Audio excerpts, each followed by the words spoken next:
Olá pessoal, meus queridos, como vocês estão? Tudo bem? Desejar para vocês, espero que vocês estejam bem, vocês, suas famílias, e que vocês estejam se cuidando, respeitando esse isolamento. E nesse momento, a gente, tendo que adaptar, né, a situação que a gente vive no momento, nós estamos trabalhando aí com esse esquema de videoaulas, correto? E então para vocês do primeiro vai aí a nossa primeira videoaula, tá bom? A gente vai trabalhar dentro de tabela periódica dos elementos as chamadas propriedades periódicas. Vocês vão ver daqui a pouco no slide, eu listei as propriedades que a gente vai estudar ao longo dessas próximas aulas. Porém, na aula de hoje, deixei aqui um subtítulo, propriedades periódicas, raio atômico. Nós vamos falar apenas dessa propriedade raio atômico. Por quê? Que se eu fosse falar todas as propriedades numa única aula, ela ficaria muito extensa. Nem na aula presencial eu faria isso. Eu geralmente faço esse procedimento. Eu pego uma aula inteira só para falar do raio, para deixar o raio bem entendido. Posteriormente, a gente pode trabalhar as demais propriedades com uma velocidade um pouco maior, porque eu vou sempre me basear no raio. Então, vocês vão entender que existe uma relação entre o raio atômico, por exemplo, com a eletronegatividade. Só que essa propriedade a gente vai falar numa outra aula, tudo bem? Então, nesse momento, para essa semana, a gente vai falar apenas de raio atômico, correto? Bom, essa aula ela se refere às aulas 10 e 11 do ângulo, né, no ângulo 1 de vocês. Então vamos a ela. Bom, aqui para relembrar, nós temos representado aqui a nossa velha conhecida tabela periódica, né? Em aulas anteriores, só para relembrar rapidinho, na horizontal nós temos os chamados períodos. E aí uma vantagem, assim como na tabela do ângulo de vocês, os períodos estão numerados. Então são 7 períodos, respeitando aquela história. O elemento do primeiro período, ele tem apenas um nível de energia, só o nível K. Os que estão no segundo período, né, esses elementos aqui, apresentam 2 níveis de energia, K e L, e assim sucessivamente. Então, como nós vimos no modelo de Bohr, o número de níveis conhecidos são até 7, então a tabela no momento apresenta 7 períodos, correto?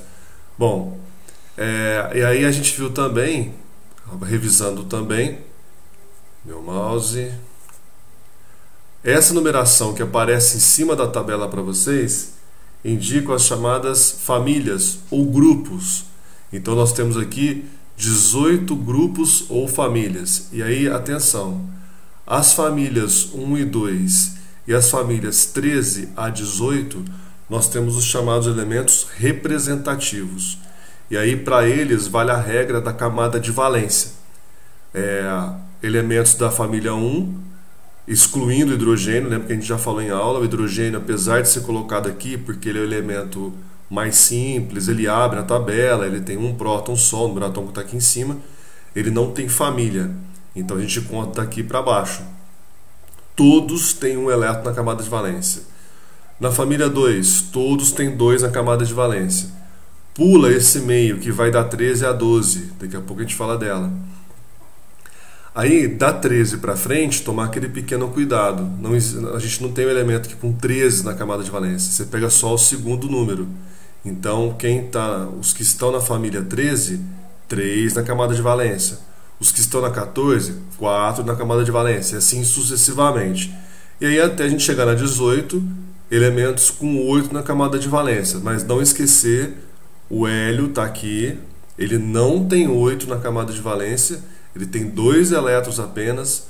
Na única camada que ele tem a camada K, porque ele está no primeiro período. Porém, por uma questão de semelhança de propriedades, ele é um gás nobre. Então, também revisando, vocês lembram que elementos de uma mesma família têm propriedades químicas semelhantes, correto? Bom, as famílias 3 a 12 são esse meio da tabela, incluindo essas duas fileiras, série dos lantanídeos, série dos actinídeos, são os chamados elementos de transição. Para eles não vale a regra da camada de valência. A regra a gente viu em aula, tá? E a gente retoma isso mais tarde. Certo? Muito bem. Então, essa só um resumão, uma apresentação da tabela, que é a matéria anterior. Bom, propriedades periódicas. A gente, em aula, tem o hábito de sempre falar assim, tabela periódica, tabela periódica. Vocês também, quando perguntam, a gente pode consultar tabela, tabela periódica. Mas tabela é bem óbvio, né, a forma de apresentação dela na forma de uma tabela. Agora, não sei se vocês já se perguntaram, da onde vem a palavra periódica. Então aqui as propriedades chamadas periódicas têm a relação com esse nome. E aí, pessoal, só rapidamente aqui, fora da química, o entendimento do que é algo periódico. Então, algo periódico é algo que é um evento que você observa repetição dentro de um intervalo de tempo, dentro de um movimento, enfim, tá? O conceito periódico, às vezes, você vê em física, né? Mas só para a gente exemplificar nesse momento aqui, vamos pensar nas estações do ano. Nesse momento a gente está no outono, quer dizer, no ano que vem, nesse mesmo mês, a gente volta ao outono. Ou seja, estações do ano são eventos da natureza que se repetem. Ou seja, são eventos periódicos. A cada 12 meses, a estação do ano se repete. Tá? Então, o conceito de periodicidade ele vem daí. Um evento que se repete. No caso da estação do ano, que foi o exemplo que eu acabei de falar, repete-se no intervalo de 12 meses. Trazendo de volta aqui para a química, a gente não tem a preocupação com o tempo, mas o conceito de periódico ele continua valendo. Então, vamos à definição aqui embaixo. São propriedades características, propriedades características apresentadas pelos elementos químicos que apresentam tendência de repetição a cada período da tabela. Então, a repetição da propriedade, na verdade, é o comportamento da propriedade. Vocês vão ver isso mais tarde. Ela aumenta para cá, ela diminui para lá. É uma repetição do comportamento, vamos dizer assim. Vai acontecer à medida que a gente vai acompanhando cada período da tabela, correto? Então, listando para vocês as propriedades periódicas que a gente vai trabalhar em aula. Então, a primeira, raio atômico, que é a que a gente vai destrinchar nessa aula de hoje. E aí na sequência aqui, ó, energia de ionização, afinidade eletrônica, eletronegatividade, eletropositividade, aqui também é chamada de caráter metálico, reatividade e propriedades físicas. Propriedades físicas são valores de densidade, temperatura de fusão, de ebulição. Não que a gente vá preocupar nos valores, mas na variação, entendeu?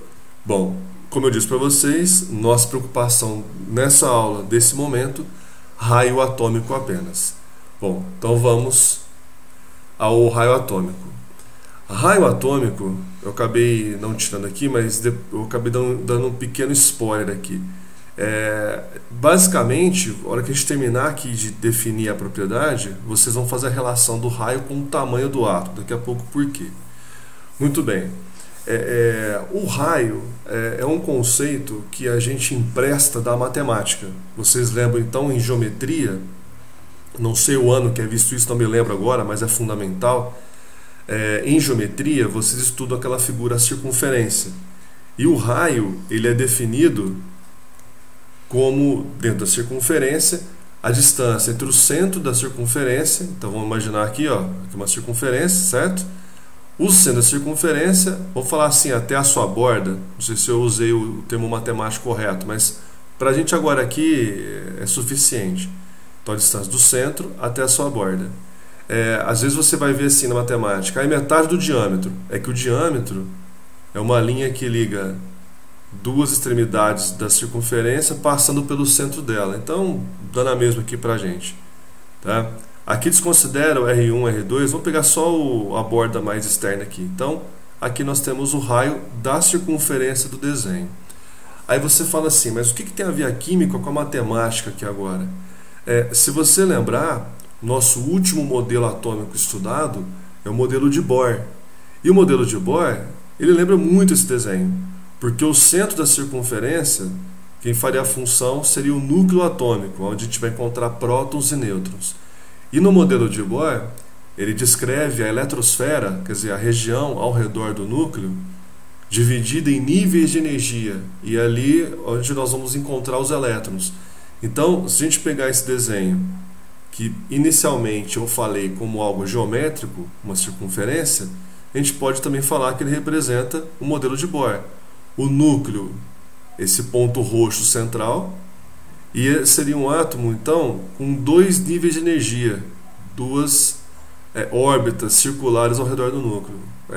Trazendo aqui o modelo atômico, a primeira aqui, camada K, a segunda camada L. Então, essa história de raio atômico, a gente empresta a palavra raio da matemática por conta disso. Imagina, o modelo de Bohr traz um átomo com uma configuração esférica, o centro, o núcleo, e a chamada camada de valência, a última camada, a extremidade. Então, essa distância. Então, aqui, raio atômico, a distância que vai do núcleo do átomo até seu elétron mais externo, aquele da camada de valência, certo? Então, essa é a definição de raio, tá bom, gente? Por que ele é associado ao tamanho do átomo? É mais ou menos o seguinte: se o átomo tem um raio, por exemplo, aqui, se eu pegasse o átomo aqui só com essa primeira camada de energia, ele teria esse raio R1. Pegando um átomo com essas 2 camadas de energia, ele passa a contar com esse R2 como tamanho de raio. Quer dizer, óbvio que um átomo com raio maior, ele vai ter um tamanho maior. Um raio com tamanho menor, ele vai ter um átomo pequeno. Então, a relação raio com o tamanho do átomo, eu inicialmente já havia mostrado no título, mas ela é bem óbvia, correto? Bom, então está aí apresentada a definição da propriedade de raio atômico. Agora, o que a gente vai fazer? E esse padrão vai ser mantido para as outras propriedades, tá, gente? Nós definimos a propriedade, depois nós analisamos como a variação dela dentro da tabela periódica. E aí, para a gente analisar a variação dentro da tabela, eu tenho que levar em conta 2 considerações. Para comparar o tamanho dos átomos, devemos levar em conta 2 fatores. Número de níveis, ou seja, camadas de energia. Aí uma coisa bem óbvia: quanto maior o número de níveis, maior será o tamanho do átomo. Ou seja, eu tenho um núcleo atômico, 1 nível de energia, ele tem um raio. 2, ele tem outro raio. 3, ele tem outro raio. Quanto mais níveis o átomo apresentar, maior é o raio dele. Então aqui vamos a alguns exemplos. Aqui, gente, análise, para a gente analisar assim, como é que eu falo, a mudança de quantidade de nível de energia, a gente vai analisar então dentro de uma mesma família, porque assim, numa mesma família, por exemplo, a família 1, aqui está indicado hidrogênio, mas lembra que ele não é da família 1, mas ele está na sequência. Então, na tabela periódica, o hidrogênio está aqui, embaixo dele o lítio e embaixo do lítio o sódio. Tá? O lítio e o sódio são da família 1, que é uma família representativa. Então, repara, ó, 1 na camada de valência, 1 na camada de valência, ou seja, eles são da mesma família. O hidrogênio também tem 1, então ele foi colocado junto, mas agora aqui é uma análise em relação a tamanho. O hidrogênio, então numa mesma família, o hidrogênio tem uma camada de energia, então o raio dele tem esse tamanho. O lítio, que está abaixo dele, tem 2 níveis de energia. O sódio tem 3. Tá? Aqui, por uma questão de espaço, a gente não colocou o restante da família, mas embaixo do sódio, na tabela, a gente vai encontrar o potássio. O potássio vai apresentar 4 níveis. Então, se eu seguir essa lógica, né, o potássio vai ter um raio maior ainda. Conclusão: em uma mesma família, o raio aumenta de cima para baixo. De cima para baixo, óbvio, é uma força de expressão, lembrando sempre na tabela periódica. Então, desceu na família, o raio aumenta. E por que o raio é periódico? Porque quando eu subir na família, né, o raio volta a diminuir. Tá? Depois eu mostro uma tabela, um esboço aqui para vocês. Agora, e quando eu pego, porque a gente desceu numa mesma família, e quando eu pego elementos de um mesmo período? Porque no mesmo período a quantidade de níveis de energia ela é igual. Então, se eu pegar, por exemplo, elementos do segundo período, todos terão 2 níveis.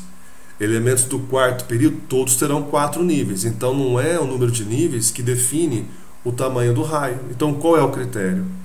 Aí você vai indicar aqui, vai observar aqui, perdão, o número de prótons.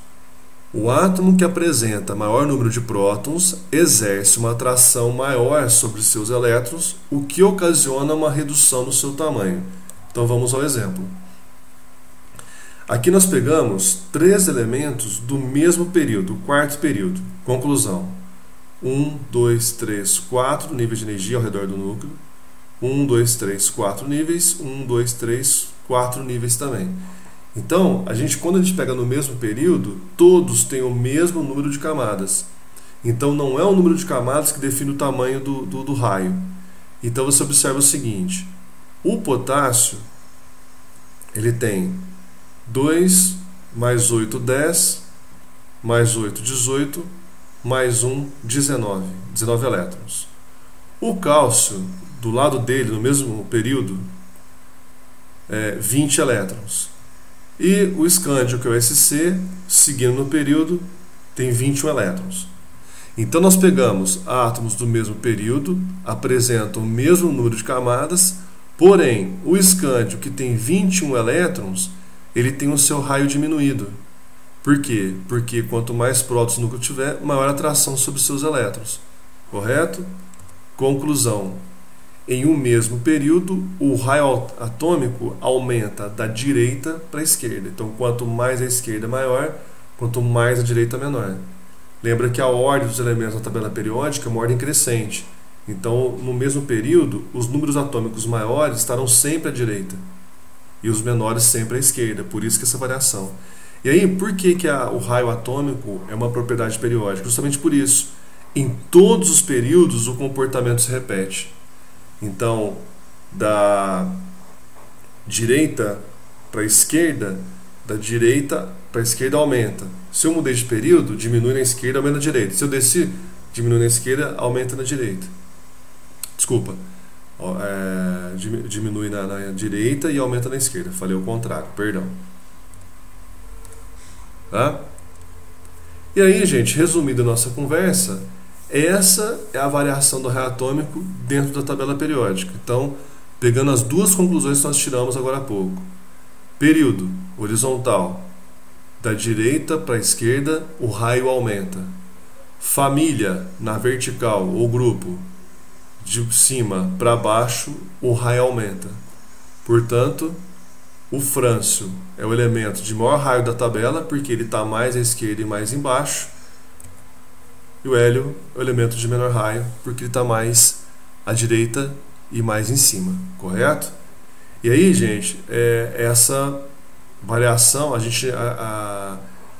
nas questões não são abordados assim, ó, você conhecer o valor do raio. É você comparar onde o raio é menor e onde é maior, tá? Então você trabalha aí, por exemplo, com uma soma vetorial. Aqui a gente tem uma resultante, tá? No desenho aqui, mas a gente tem uma resultante. E aí nós temos, podemos trabalhar aqui com 2 exercícios. Os 2 exercícios nós tiramos do próprio ângulo de vocês. Questão 1, ângulo 1, página 345. Organize os átomos dos elementos a seguir em ordem crescente de raio atômico. Então aqui vocês têm uma lista de elementos. E aqui já foi dada a distribuição eletrônica. Não precisaria ter sido dada essa distribuição, você poderia montar a distribuição. Uma segunda opção as provas de vocês vêm a tabela periódica como consulta. Então você pode olhar a posição desses elementos, quer dizer, quanto mais à esquerda e mais embaixo, maior. Quanto mais à direita e mais em cima, menor. Também vale. Agora eu vou aproveitar que a distribuição está aqui. Vamos fazer essa comparação que é da matéria anterior. Tá? Todos eles são elementos que terminam ou em subníveis S ou em subníveis P. Então, da matéria anterior, nós sabemos que são elementos representativos, ou seja, para eles vale a regra da camada de valência. Então aqui, ó, 1, 2 e 3, quer dizer, a camada 3, KLM, é a camada de valência. Um elétron, família 1. Terminou em S, representativo. Camada 1, camada 2, camada 3. Essa camada de valência só tem 2 elétrons. Ele é da segunda família da tabela. Esse elemento, 1 e 2, quer dizer, só tem 2 camadas. A segunda é a camada de valência. Só que o 2s e o 2p fazem parte da mesma camada, a camada L. Eu somo os expoentes. 2 mais 4, 6. Família 16. E o raciocínio por debaixo é igual, só que aumentou um elétron aqui, então 2 mais 5, 7, família 17. Uma comparação aqui já é imediata para mim. Famílias 1 e 2 são famílias do lado esquerdo da tabela. Família 16 e 17 do lado direito. Então, o 16 e o 17, eles são os elementos menores. Como ele pediu ordem crescente, né? Os dois são os menores. Agora eu preciso saber entre os dois qual é o menor realmente. Ambos são do mesmo período, né? São do segundo período. E no segundo período, o que a gente viu? Quando elementos são do mesmo período, quanto maior o número atômico, menor é o raio.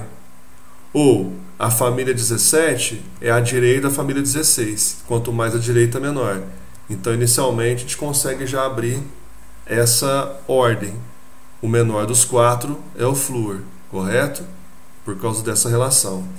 Restam esses dois agora. Então eu sei que eles são maiores do que os dois de baixo.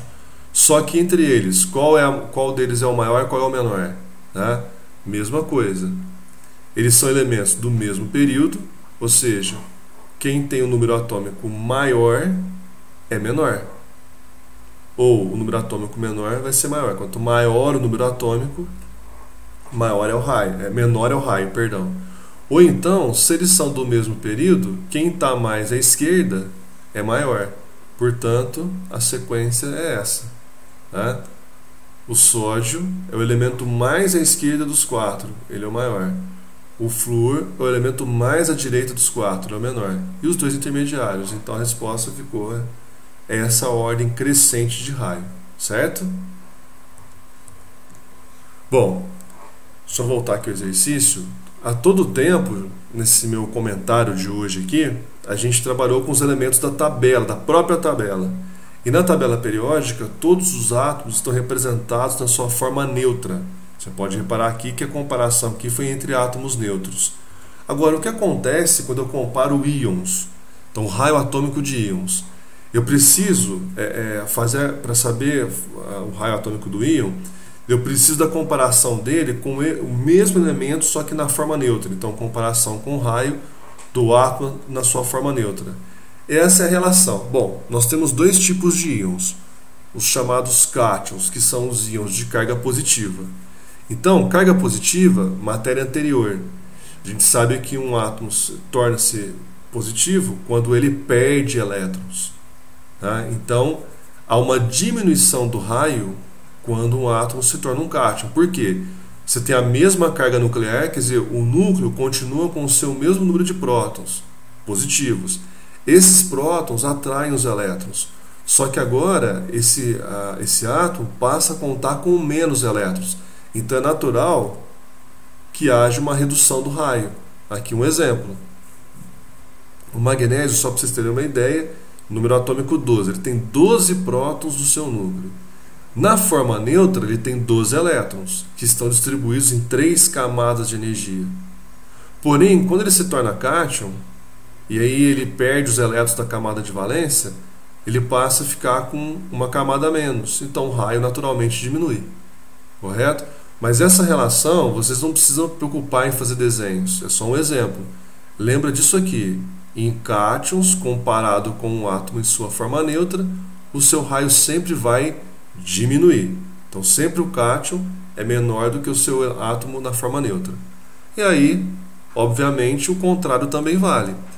Quando eu tenho ânions, Ou seja, íons de carga negativa, o átomo torna-se negativo justamente porque ele ganha elétrons. Então a lógica é a mesma. Há um aumento de raio porque é a mesma carga nuclear, só que agora são mais elétrons para serem atraídos. E os elétrons, para se acomodarem, entre eles se repelem, então há um afastamento. Então aqui é a comparação. Nós temos o átomo de oxigênio na sua forma neutra e aqui como ânion 2-. Repara que aqui não houve o aumento de número de níveis. Só que se eu olhar a camada de valência, eu tenho 6 elétrons aqui, ó, 1, 2, 3, 4, 5, 6. E na forma neutra, na forma de ânion, ele passa a apresentar 8 elétrons. Então esses 2 elétrons a mais, entre eles e os elétrons que já estavam naquela camada, vão se repelir. Então eles dão uma afastada uns dos outros. Portanto, o raio aumenta. Mas aí, como eu disse, o desenho é só uma ilustração. Lembra da relação. Ganha um elétron, o raio aumenta. Ânions, o raio é maior do que na sua forma neutra. Em cátions, o raio diminui, porque perdeu elétrons, correto? Guardou essa relação? Uma comparação que às vezes é comum em questões é quando eu comparo, independente de ser cátion ou ânion, espécies isoeletrônicas. Quer dizer, iso é um termo, é um prefixo que a gente já trabalhou em aula anterior, né, na semelhança atômica, quer dizer igual. Então, isoeletrônico são espécies com o mesmo número de elétrons. A relação é essa. Os cátions sempre serão menores que os ânions, correto? Então, o átomo neutro vai estar no intermediário, né? Então, quanto mais positiva, lembrando que eu comparo isoeletrônicos, correto? Quanto mais positiva a carga do cátion, menor é o raio. Quanto mais negativa a carga do ânion, maior é o raio. Quer dizer, a gente não sai dessa lógica, só que a gente vai comparar espécies com o mesmo tanto de elétrons. Então eu preciso levar em conta essa consideração aí, certo? Bom, para ilustrar isso melhor, eu trouxe um segundo exercício também do ângulo de vocês. Esse é da página 345. Ele apresenta para vocês 4 íons. Sabendo que esses 4 aqui, 2 são cátions, 2 são ânions, são espécies isoeletrônicas. Só para confirmar para vocês, tá? 11 como número atômico, 11 prótons com carga mais 1, tira 1, lembra aquela regrinha? Quando a carga é mais, faz a operação inversa para achar elétron. 11 menos 1, 10. 12 menos 2, 10. Agora, quando a carga é negativa, faz a operação inversa. 8 soma 2, 10. Então, 8 prótons, 10 elétrons, 9 prótons, 10 elétrons. Ou seja, ambas as espécies químicas aqui apresentam 10 elétrons. Então, essa revisãozinha que eu fiz rapidamente, aula 4 do ângulo de vocês. Então, gente, seguindo essa relação de cima, como ele pediu ordem crescente, eu vou começar pelos cátions, porque os cátions têm raios menores. Eu tenho esse cátion e esse cátion. Só que eu tenho que lembrar, quanto mais positiva a carga, menor o raio. Então, o Mg2+, é menor que o Na11+. O Ma mais 1, perdão. Correto? Bom, faltam esses 2 ânions aqui. Quer dizer, os 2 serão maiores. Mas entre os 2, qual é o maior deles? Aí aqui, quanto mais negativa a carga do ânion, maior o raio, porque ele tem mais elétrons. Portanto, a sequência é essa. Então, o O2- é maior que o F-, porque eles têm o mesmo número de elétrons, só que esse aqui é mais negativo. E aí fechou a nossa sequência. Inclusive, se vocês compararem, são os mesmos elementos do exercício anterior, né? Só que no anterior eles estavam como neutros e aqui eles estão como íons. Então depois eu gostaria que vocês fizessem as comparações, tá bom? Pessoal, era isso. A gente, num segundo momento, vai apresentar as demais propriedades periódicas, mas já vou adiantando para vocês, não apresento de uma vez só, porque fica uma aula muito extensa, ficaria um vídeo muito longo, tá bom? Essa videoaula estará disponibilizada a partir de 1º de abril no plural, E na planilha de orientação da semana vai aparecer para vocês quais são as atividades referentes a essa aula, tudo bem? Gente, um abraço, tudo de bom, cuidem-se e até a próxima.